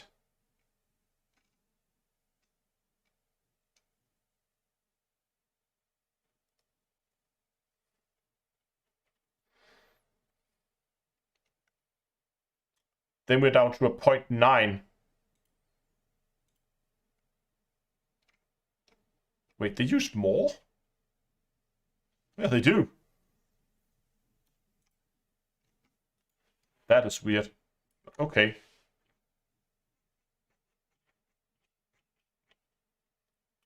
I mean, we could, you're right, we could oversize the power plant because they're not going to go for it. We go oversize thermal spread.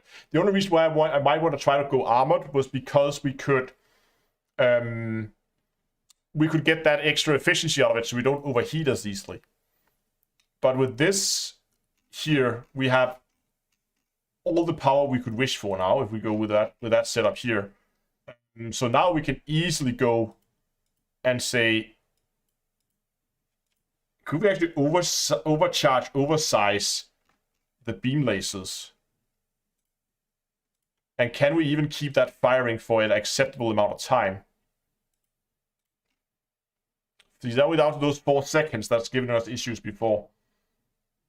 What does it do to our damage profile? Whee! That gave us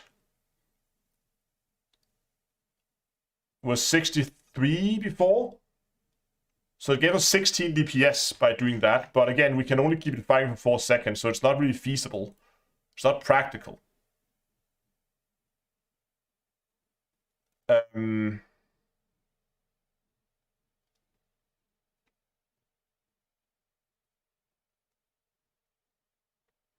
Power distributed to weapons, yeah. Maybe. 7 seconds then. Swap one beam for a multi-cannon. Oh, now it begins to get messy. Because we do need more multi-cannon damage, don't we? Okay, I'm just gonna try to throw this up in the air completely and say, what if we set... Okay, let's try to min-max this. If we put the laser where we're gonna put the non-damage modifiers on, we're gonna put that down here as a smaller weapon. So now we have the thermal vent beam laser down here. And then up here we put one beam, one gimbal beam, and we put two multis. Gimbals, 3 gimbal multis, and these are gonna be I'm considering just going double corrosive on it, but we'll see if that it might do something sick. And then here, how much power do we have now? We have a lot of power. We have a minute and 40 seconds. So if we go overcharged on this and oversized, we still have 43 seconds to fire, to keep that laser firing. We can even put that one back now to charge enhanced superconduit. And we still have 26 seconds, which is more than enough. And we have that laser there, 2 multis and that there. Oh, that's the medium beam. Thank you. Well spotted. So that needs to be 18 seconds oversized. We have 12 seconds now compared to the Corvette, which I have 12 seconds on. So this is similar to the Corvette, which is okay. Double corrosion, what am I doing? So one of the problems that I sometimes have, and that's actually the thing that you can see here on my corrosive, on my build here, I'm running corrosive and I'm running emission munition down here. But I've actually strongly considered to go double corrosive on it, on the Corvette, because we're not running autoloader, you will have them go on reload, and it's so annoying when you have your main damage coming from lasers and you don't have that corrosive effect constantly, and you have to wait for that reload. So that's why I'm considering to go dual corrosive. I know the effects do not stack, but the fact that my guns have downtime due to reloads just makes it a little bit more convenient to go with dual. We'll see how much extra room we have and if we want to move it over to something else. We have lots of power. Offensive is not as good. Far from, actually. No, hold on. No, sorry. My bad. We are up to... That's 77 now. That's actually pretty good. How does that stack up against this one? It was 70... Yeah, that's 80 something. So this is a little bit better than the Fertilance still. And 10 seconds there and 10 seconds here. That's the 11 seconds. That's the same pretty much.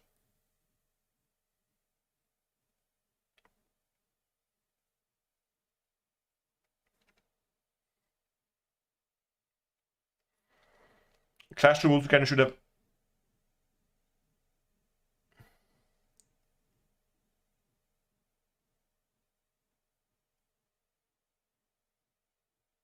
Class 2 multi-cannon. I don't have a Class 2 multi-cannon right now on this one. Oh, and one huge. Is that over here?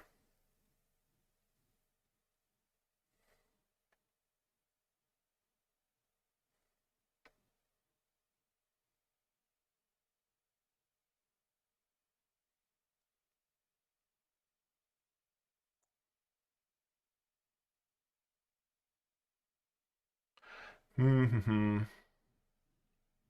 them both to see how they feel. Yeah, it's just a lot of work to build these things. That's why I'm really trying to figure it out, but I really like both builds.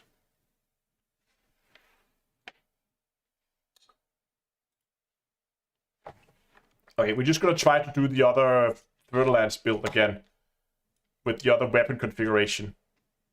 I'm gonna keep that missile rack there.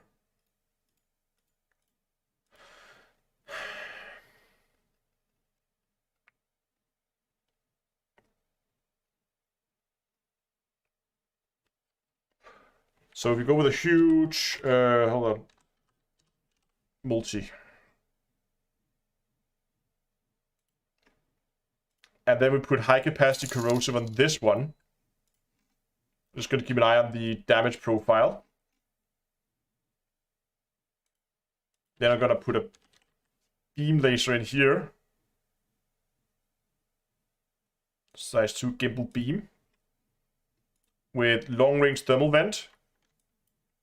And how are we for power? We're very tight on power. So we probably have to go efficient oversized. Like so.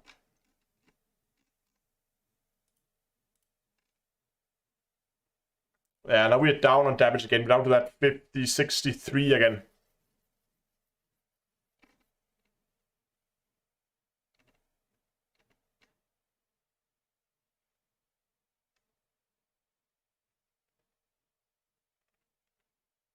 Hmm.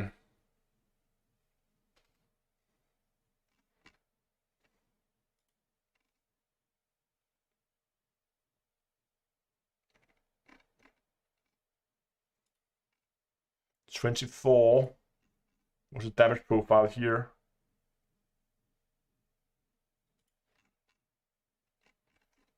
Oh, I do like this damage profile though.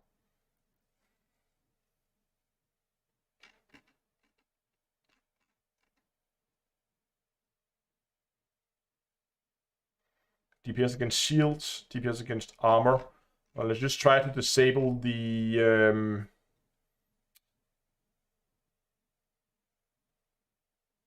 Where's that missile launcher? There it is. Missile rack disabled there. We can enable that and then find the missile rack there. And the missile rack there. Okay, let's just try to check the DPS values here.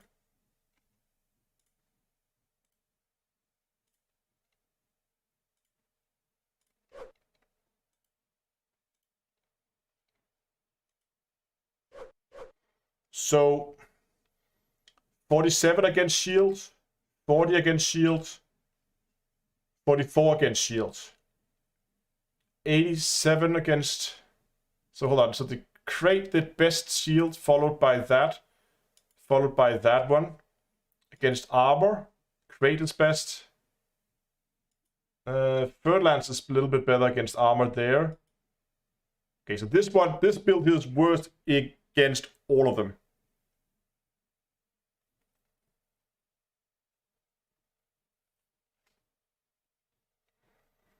No, I don't want to go PAs. I don't like PAs. I want to build something that's easy for people to fly. If people want to go PAs, then they can do that. Did I see the... Was there a notification? Oh, hold on. Why didn't that play? Luke, okay, apparently Luke became a... I didn't hear the notifications. I don't know why that didn't play. But Luke, thank you for becoming a Patreon. Sorry I missed the message.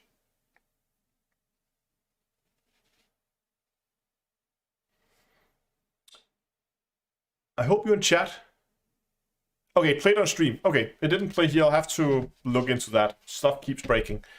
Rad asks over on Twitch, do multi-cannons damage while enemy shields are up? Yes, they do. But the shields are often have high resistances against the kinetic damage. So that's why beam lasers are better. Lasers in general are a better choice.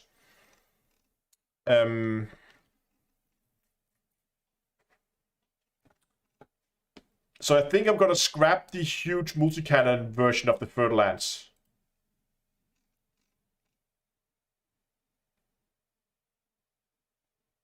Why do we have 100 and something? But that's my Corvette. Let's close that and that and that. Okay.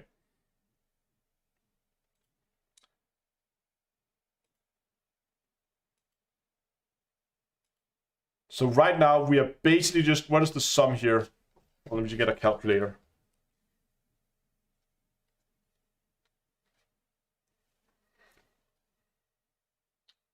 $44.5 plus 0.7, 132.2.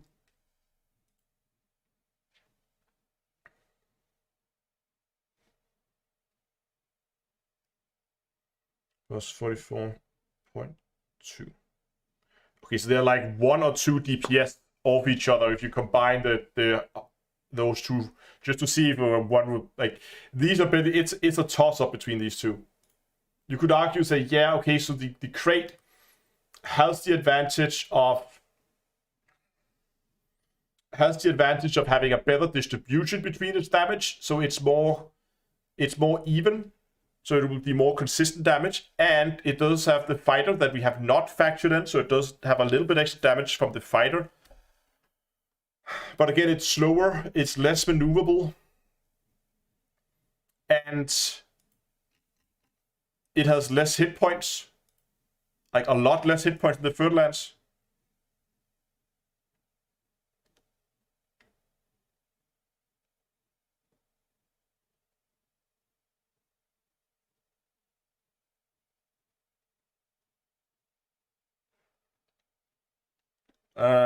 Yeah, you have less hardening, but that's just my armor. If people are hitting my armor, then things has already gone terribly wrong in this build. The whole point is we're never gonna lose our shield. That's at least how I want to fly it.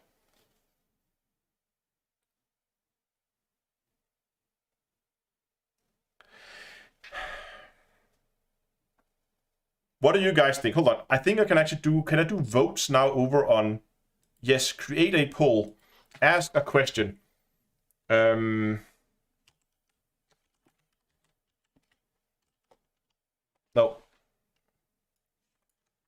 Hold on. It's the first time I'm trying to use these live stream polls. They're a little...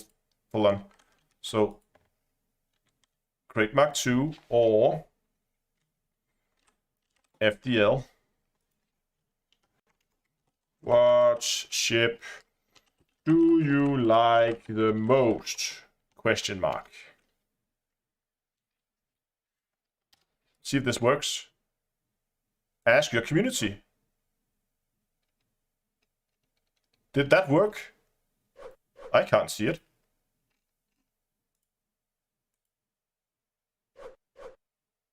Viewer activity, maybe? No.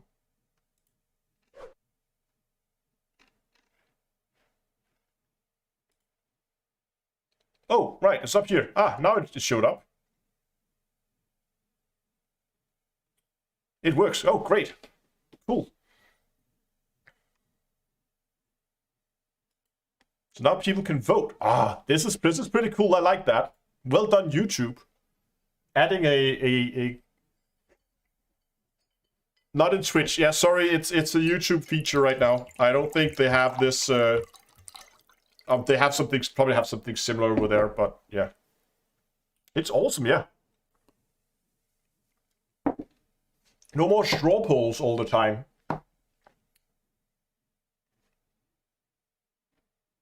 They're hidden it behind the exclusive deal.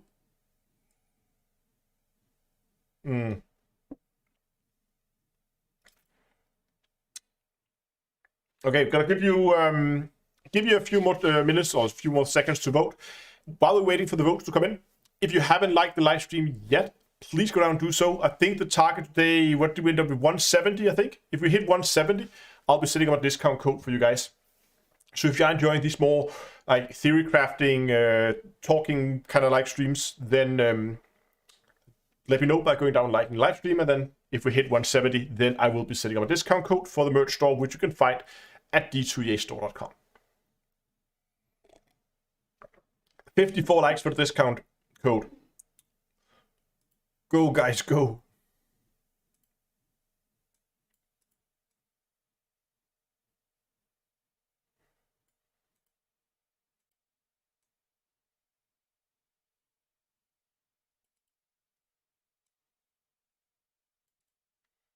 I'm gonna end the poll now, and then we should get a result.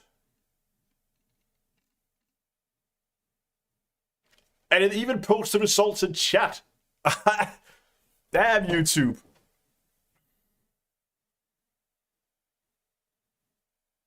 Yeah, Joseph goes, more likes, more likes.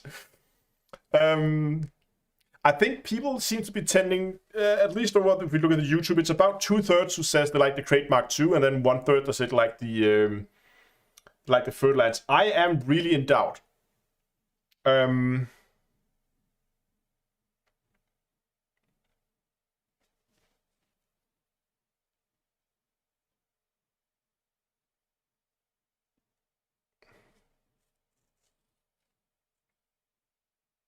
I'm really in doubt. I think what I'm actually going to do here is I'm going to bookmark this. What was that? Okay, thought sometimes that could be the stream that goes down. Like, don't do that. I'm going to bookmark both of these builds. Build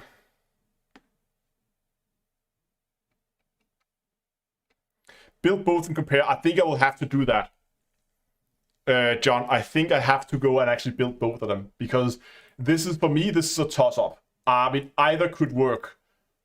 I mean, on paper, I think maybe the Thirdlands has a slight edge. I mean, more shields, more maneuverability, more speed. Damage is pretty much identical between the two. Unless you take the fighter into consideration. But I think I will have to go and actually build both of them. Can we reuse some modules, maybe? Power, 4. You can use the live support. And that's about it. Everything else. So we can pretty much have no reusability between the two. Maybe some of the shield boosters. But interesting.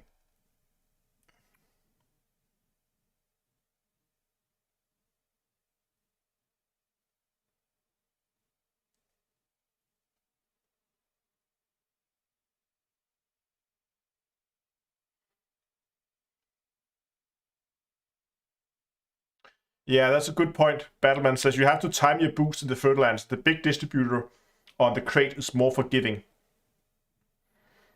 I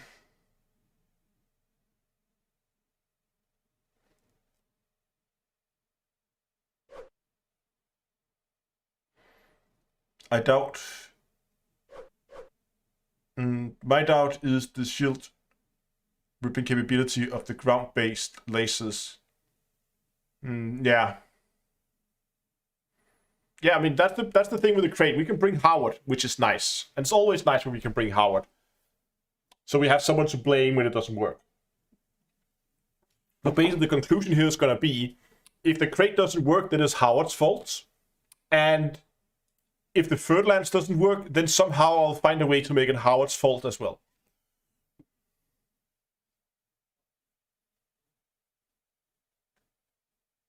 No, I'm going to build both. Fully build both of them.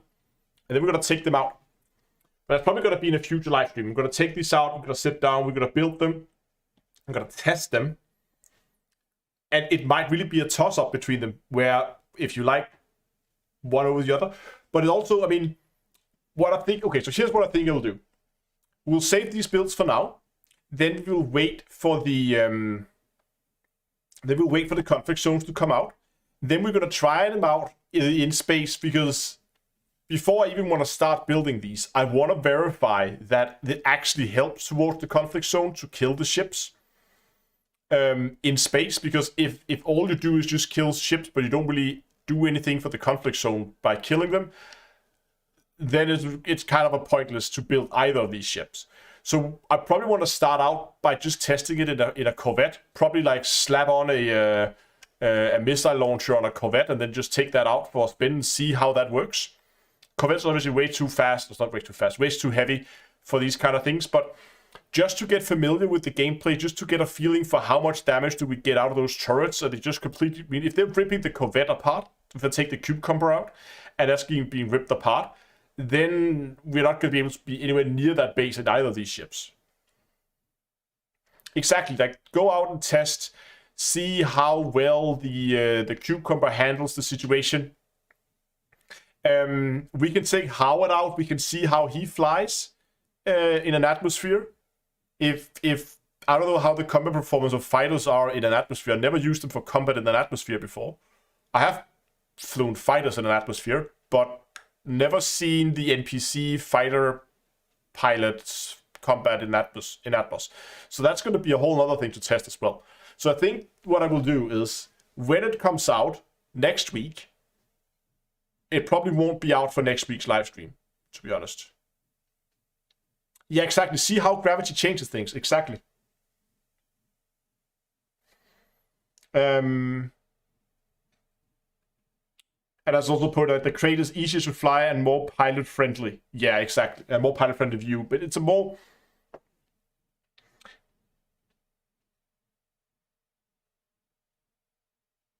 It's more like I like what I like about the crate is I think the crate is going to be a more forgiving ship to fly. I think there's going to be more room to mess up in the crate than there's going to be in the Fertilance. And that's kind of been the same mantra I have built the Cucumber, which has been very well received. People really seem to like the Cucumber build. And the Cucumber is a very forgiving build. You can mess up a lot. You can absolutely have terrible pip management. The Cucumber will take care of you. And it will make sure that you are going to get through the conflict zones effectively. That's what I like about the Cucumber is everybody can pick it up and then they can fly it, and they can fly it effectively.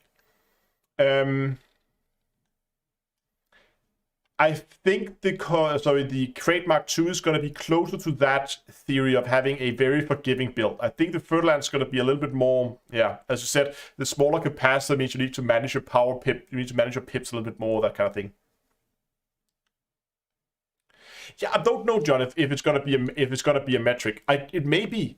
If user friendliness, I mean, it might be that I end up making the crate and say, yeah, this is a more user-friendly build, but I end up also making the Fertilance and liking that better if you learn to fly it. And in which case, I will probably do build videos for both of them, so people can go, hey, I like to have the user-friendly one. I'm not that experienced in combat. Go build the crate. Or I want a little bit more of a challenge. Go build the Fertilance. Maybe that's a better option. It also depends how effective that fighter is going to be. We'll have to wait and see.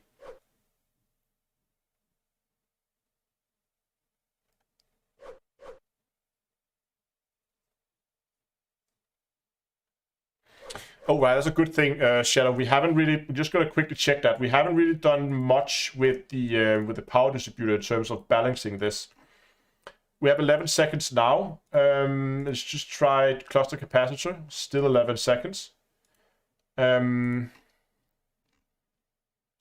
much can we get out of this if we go weapon focused? Weapon focused cluster capacitor, 19 seconds. Oh, sorry, superconductor color cluster capacitor, also 19. So we're gonna go charge enhanced. And over here, weapon focused, 18 seconds. 18 seconds. I think I'm actually considering going weapon focused on the distributor. Are they both the same level of engineering in terms of time to build? Yeah, so time and materials is about the same for the two. None of the federal medium ships were good enough. They don't really have enough hit points, I think. Now that I updated this, I need to remake my bookmarks. There we go.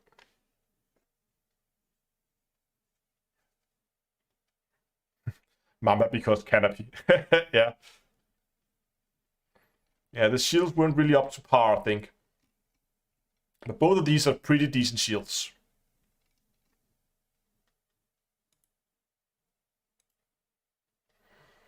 where do we end up with the power plants actually? Do we have to do some tuning here? Oh, I'm going to delete the links again. We need to just do a little bit of fine tuning on the power plants before we save here, because we have. So we're gonna put the cargo hatch and frameshift drive into group 2. And you can see we have that overcharged, and that was where we decided to go down to an overcharged 3 with thermal spread, and that gave us enough power. But going down to a 2 with thermal spread did not. And we also tried, I'm just going to try to repeat this. That didn't give us enough, but changing that over to monstrate is still not enough. Okay, so we tried that, didn't work. So we're gonna go with 3 and then thermal spread on there, just to get that extra efficiency out of it, which is nice. And over here, we also have a bit of a little bit of headroom. We're gonna enable that. We're gonna put that into 2 together with the frameshift drive. Put that into 2 too. 2. Yeah.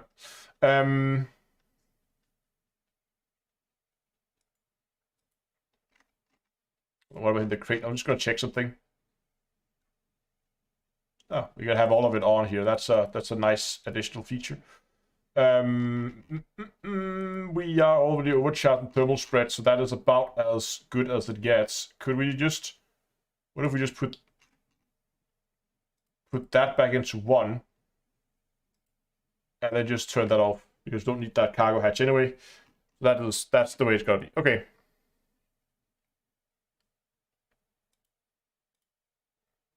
Bookmark these 2 builds again.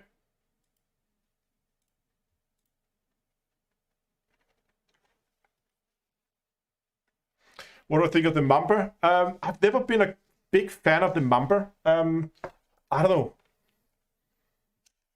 I mean, it's fun that it can fly fast in a straight line, but that's kind of its party trick. It goes fast, right? But I would rather have the extra maneuverability you get in the third lance than the extra speed you get in the Mumber. So I always have a tendency to gravitate towards the third lance.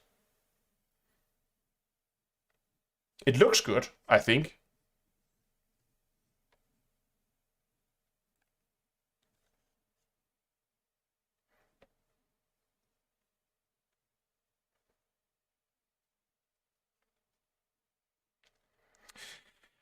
So that is the way we are. I think the next step would be that once we get these, once we get the conflict zones changed next week, I'm expecting that we're gonna see it Thursday on the server reset. Right, yeah, that was Luke with the Patreon. I think we're gonna see it. We're just gonna find a calendar here. I think we're gonna see it on the 16th. I think that is the day when we're going to see this update.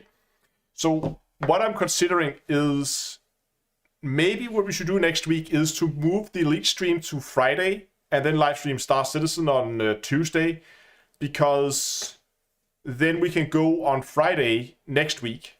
I'm not 100% sure, but then we go on Friday next week and we can go and check the new conflict zones. We can play around with it in the Corvette. And then based on that, I'm going to make a decision whether we're going to go crate or third lance.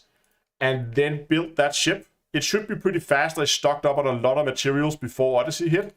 And I haven't built any new ships since. So that should be fine.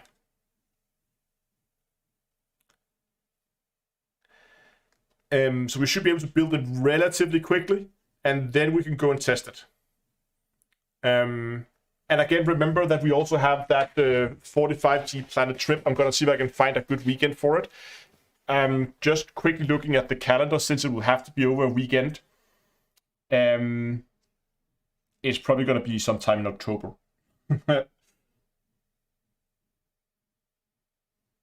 Yeah, maybe the first week of October weekend in October would work. I don't know. I'll have to check that out. But anyway, I think I'm gonna call it for tonight. We got some very interesting builds out of this. And it's gonna be fun to follow this project, I think. If you want to follow this along, if you want to see the testing we're gonna do next week, if you want to see these builds in action, when we're actually gonna we're gonna build them in game, we're gonna take them out, we're gonna see how they perform. Then do stick around to the channel. The subscribe button is below the stream.